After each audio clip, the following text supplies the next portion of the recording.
guys? Welcome back to Sincerely Yours. I'm Chelsi Thomas, and today we have our very first lady friend, our very first female guest, Madelyn Burke, sports reporter. How are you? I'm good. Thanks for having me. Yeah, thanks so much for coming. Awesome. This is awesome. I'm glad to be here. Yeah, I'm glad we could work this out. I've been wanting you on for a while, so I'm happy you could be here. Happy to do it. So you were a Clippers reporter. You work for the Giants now. You're a Sports Illustrated host. How did you, journalists dream of your come up. How did you get to this point?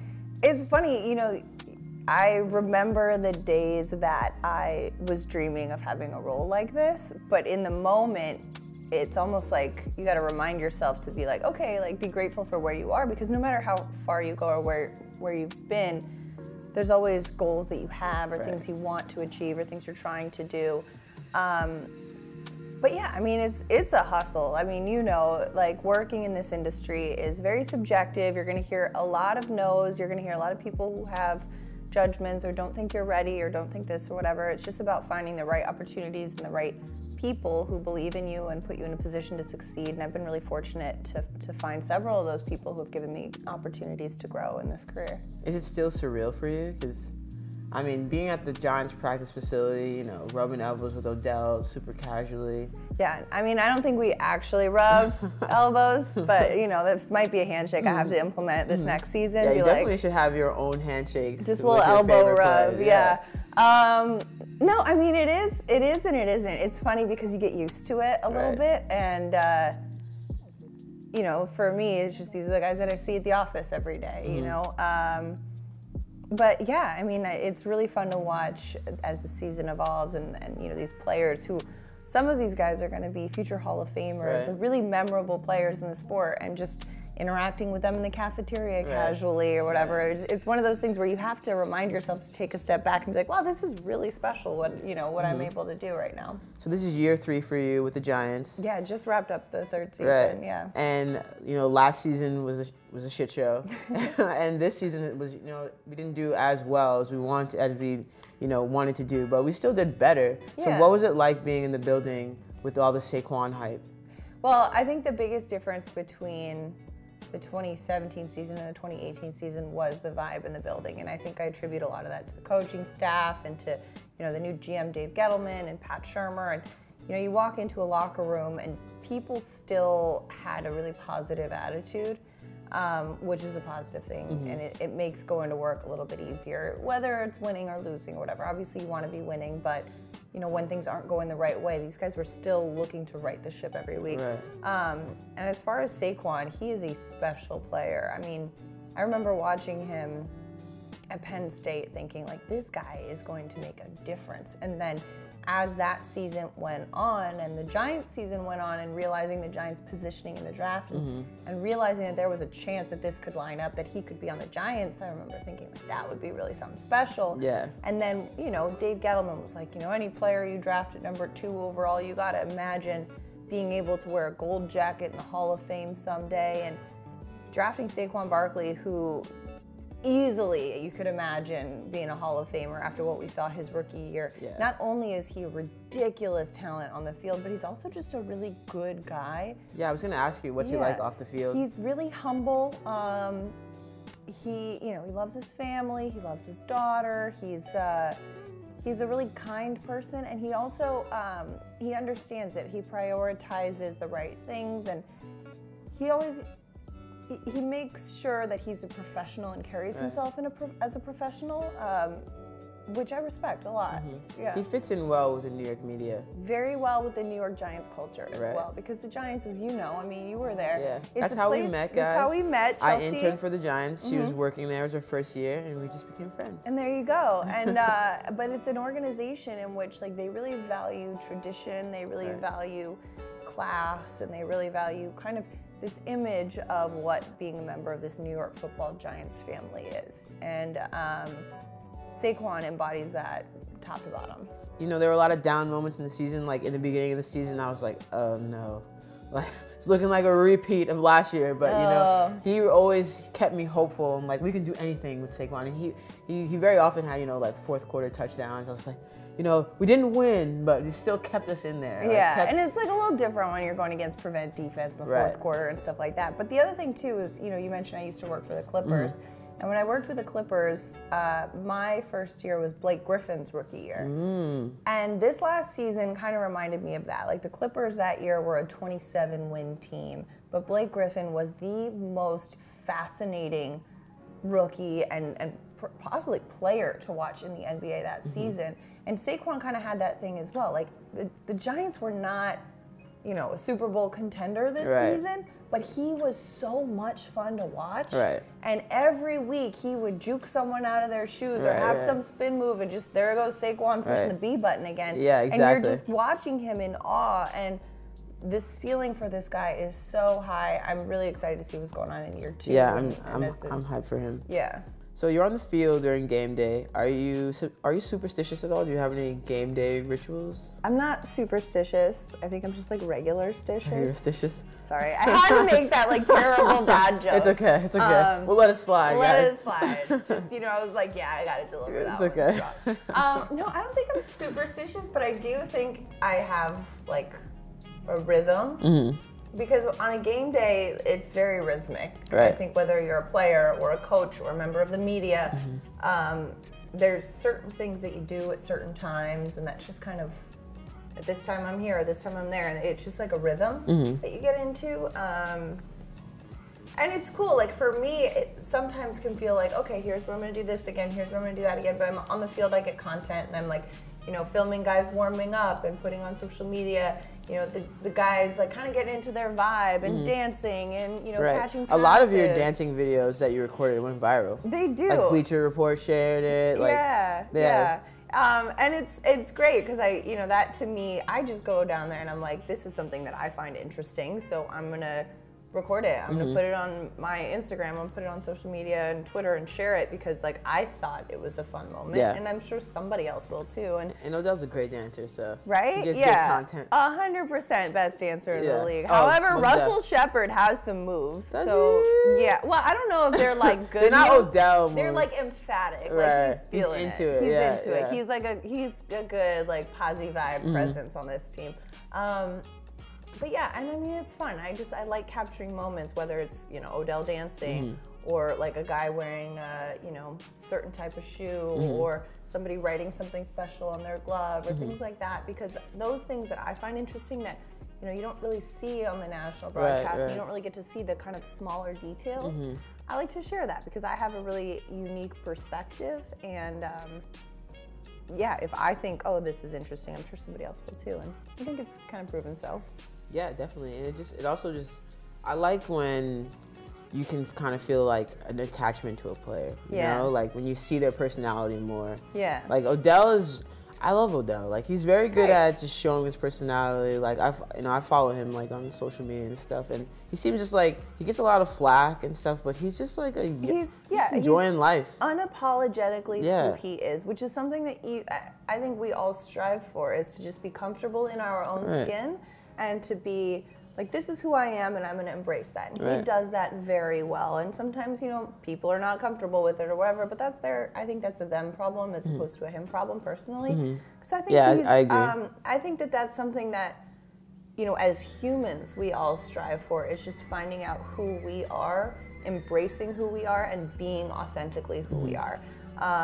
And also, that's the other thing too, is as sports fans often look at these players as just a stat sheet or what they did for the fantasy team this week or things like that. But they are all humans with stories who have overcome varying levels of adversity and who have different things going on outside of the football field in their lives. And, I find that just as interesting as, the 70-yard rushing touchdown that they broke off, like Saquon or whatever. So, of all the players, who would you say is like one of your favorites that you vibe with the most? Oh, I can't do that. Like that's nicest to you. One of them, not like not the favorite. But like I can't, if I just single out one, like that's just not fair. That's not fair. Okay, fine. We'll give you a pass. I think that the locker room as a whole is built of a lot of really like great humans, a lot of positive energy. I think walking into the Giants locker room, you can go into any corner of it and have a really like interesting conversation with some of these guys, and it's like, they've done a really good job of putting together a positive group of people that are, you know, looking to win. Yeah. So what was the highlight for the last season for you? There were so many. I mean, the season, it's funny because it flies by. Right. My favorite part is always training camp.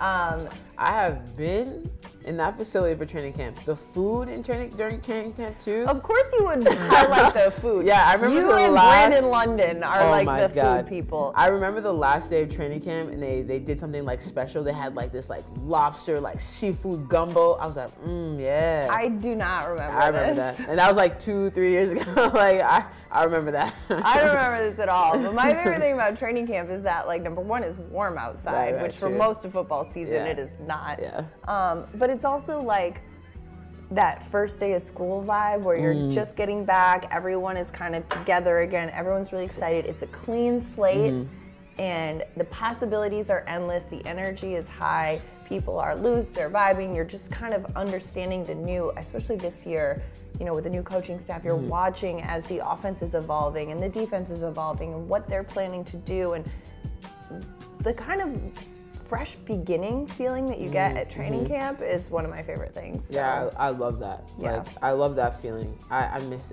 it so much, just being in that building. Yeah. So what's next for you? Like, you're already doing like a million great things. Like, you know, you were hosting the post-game show. I love watching you. Like, so after the games, turn to MSG because you'll see Madelyn hosting the post-game show. So what's next for you? Like, what are some of your goals? Oh man, I have a lot of goals. It's one of those things though where I'm in this space where I'm like, I don't want to say it out loud. Because it's like, you gotta have goals that are gonna make you sound crazy. Right, exactly. Otherwise, you're not dreaming big enough. You're not dreaming big enough. Right. But again, I'm not trying to sound crazy on your show. But I have a lot of things long term and short term that I'd like to do. But one thing that I'm just really grateful to be in a position, you know, with the Giants organization, where every year I've been there, I've been given an opportunity to grow and to do a little bit more. And we've kind of evolved and kind of taking fresh ideas and seeing how we could do what we're doing at a higher level, which I want to continue to grow there because that organization is just a blast to be a part of. And become a lifer. Yeah, but then also, you know, I'm a huge NBA fan as well, so I'm lucky to be able to do stuff with Sports Illustrated. We have our NBA show there and going out to the All-Star game in a few weeks. Are you? Yeah. I'm going to be there too. Oh, amazing. Yeah. Awesome. So it'll be a good time there. And then, you know, we've got the NFL Combine coming up and just a lot of stuff. And so, you know, this month right now is just like a woosah, decompress before you get back into the vibe. But I think it's just I want to continue to grow and to, you know, bring people content that they enjoy, whether it's on a post-game show or on my Instagram story or wherever it is, because I mean, we're in a time right now where everyone's constantly looking at their phone and taking in so much stuff, and I just want to add in a positive way to that, so hopefully I can. Hell yeah. And you were also the host of HQ Trivia Sports. Sometimes. How did you get that? I fill in. That was like, I remember, like, I didn't know you were doing it. And I just, like, you know, a bunch of people were like, let's do this. And I was like, that's Madelyn. Like, I know her. Like, I was I'm doing it again on Wednesday. Are you? Yeah. So how'd you end up doing that? Like, I don't know, a while ago when HQ was like really blowing up, they brought me in to do an audition just to fill in. Because, you know, I don't know what you know, sometimes Scott Rogowski will need a day off, or they were trying to, you know, develop different types of games too, as you've seen with words and sports and, you know, things like that. And I did an audition and it went well, and then, you know, nothing came of it. And then out of the blue, a while ago, they reached out and were like, hey, can you fill in for us this day? And I was like, sure. And then so I filled in for a few weeks, and every once in a while I just fill in. And, you know, Lauren Gambino is the regular host of HQ Sports, and she's tremendous. She does a great job. But every once in a while, so people need a day off, or they have, you know, things to do. So I'll fill in when she is away at times, and it's a blast. It's a lot of fun to do. It's a very different beast than live TV because you're just constantly speaking for, you know, 15, 18 minutes or whatever, which, you know, you don't take a breath or take a sip of water or anything like that. So that's like a different challenge, but it's a lot of fun, and you also learn a lot of random facts through it as well. Yeah, that's my favorite part about, like, a lot of times I'm like, oh, didn't know that at all. Right? I know. A lot of times I didn't either, and I'm like, oh yeah, let me tell you the answer. I just learned this about 4 minutes ago. Right. So you also paint. I do. So tell us a bit about your painting. What's your painting Instagram page? Tell us everything. My Instagram page is at Maddie Paints, but MADDY_paints. Okay, gotcha. It was one of those things where I paint a lot, and I have like most of my life as a hobby. And recently I was like, my dog has her own Instagram. So I was like, Raffle. what? Raffle T Dog. The T is for the. The is her middle name. Yes, I'm creative with naming. Wait, actually? Yeah. It's on her Instagram. It says T is for the. Oh my gosh. She's really into. The cutest dog she's ever. into photography. Yeah, I'm all about the terrible jokes today. But when I was looking at my, art, I was like, I want this to exist in a space where people can see it, other than inside my apartment. Right. And so I I'll want to take some, right? Yeah, there you go. I'll totally. I wanted to create an Instagram for it, and I'm like going down this rabbit hole of lists of things that I would call it, and everything, of course, is taken. Right, and yeah, so finally, I end up with like Maddie Paints, and I'm like, oh, that works. And at that point, I was so tired. I was like, go. Yeah, I mean, it's simple and it works. It's my name and it's what I do. Yeah. And so, but yeah, I usually just paint with like acrylic on canvas, and sometimes on like canvas board or drop cloth or different things. And I just, it's. How'd you get into painting? It's kind of in my family. My mom paints, and she did a lot when I was growing up. My grandmother is an artist. And so when I was a little girl, like my mom is really good. And her style is more like something that you would see, like very like authentic, looks like a human type of a thing. Okay, gotcha. I do a little bit more abstract or like scenery or like, bridges and stuff like that. But like I would be home and she would be painting, and so I'd set up my easel and try to, paint too. And I took like a charcoal drawing class for a couple months in the fourth grade. I like it. I just like don't. You get dirty. Yeah, like but it's like forever to get out of your nails. Yeah, but you're not supposed to go like. Oh, yeah, I'm chills. messy. I got the chills just doing that. I'm messy. Yeah, but it's super dirty. I mean, painting in general is messy. Like I'll like just pick up a brush and be like, oh, I'm gonna do a little bit on this painting before I go out, and then next thing you know, I've got like blue paint on my arm and I have to like scrub it off. I'm like, okay, do better. But yeah, I love it, and it's like it's a nice hobby and a nice outlet. And you're good. Thank you. I don't know. It's one of those things where I thought it was like something fun to do, and then people started appreciating it. So it's like, okay, let me. So if people reached out to try to buy your paintings, would you sell them? I think so. Like some of them I'm very emotionally attached to, but some of them, I could. I would definitely sell them. And if you ever, people have commissioned me to like paint something. Have asked me, hey, can you paint this for me, or hey, can you paint something for this space? And I'm like, sure. So dope. So I love that. You're moving into a new apartment. Yeah. Maddie Paints. There you go. She got you.